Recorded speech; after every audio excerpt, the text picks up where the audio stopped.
Makamit tayo ng dashcam. Dito ang daan. Tapos dito. Nasa ilalim yan, suksok. Hanggang dun.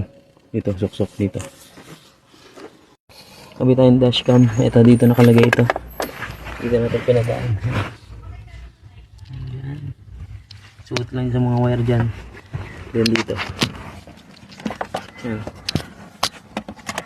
Suksok ko lang yan. Ikot yan. Tapos dito, daan yan. Lahat ng goma. Ito yung para sa likod. Ito naman yung mga dito sa niya.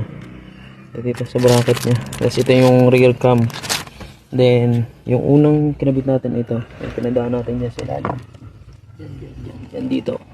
Yan dito natin pinadaan sa ilalim ito. Tapos ito dito yung punta niyan. Tapos ito yung galing sa camera dito. Punta rito. Tapos yung gapang dyan. Tapos dito ulit. Yan, sinuksok natin dito. Ang wire. Dito. Yan. Ayan, punta rito. Ayun, dito lumabas. Ito na, dito ang daan. Tapos dito, natin papadaanin. Ngayon, dito ang daan yan.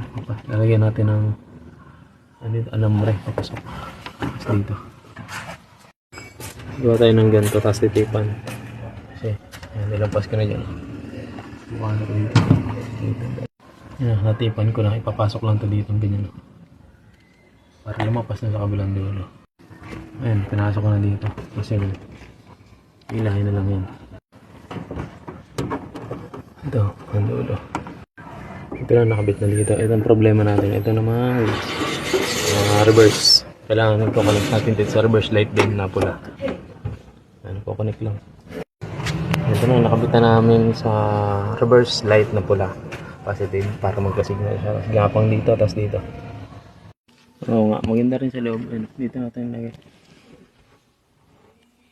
Sa plastic. Ayusin po yung wire. Sa likod ito. Okay naman sa harapan. Sa likod, okay lang din. Ano, mag-reverse. Yun o. Dito ka na. Teka. Ito na, naka-reverse na siya. Turn around. Tapos nag-record din siya. Harap at likod. Then set up natin. Nagay natin dito. Dito lang. Okay na yun. Ayan o.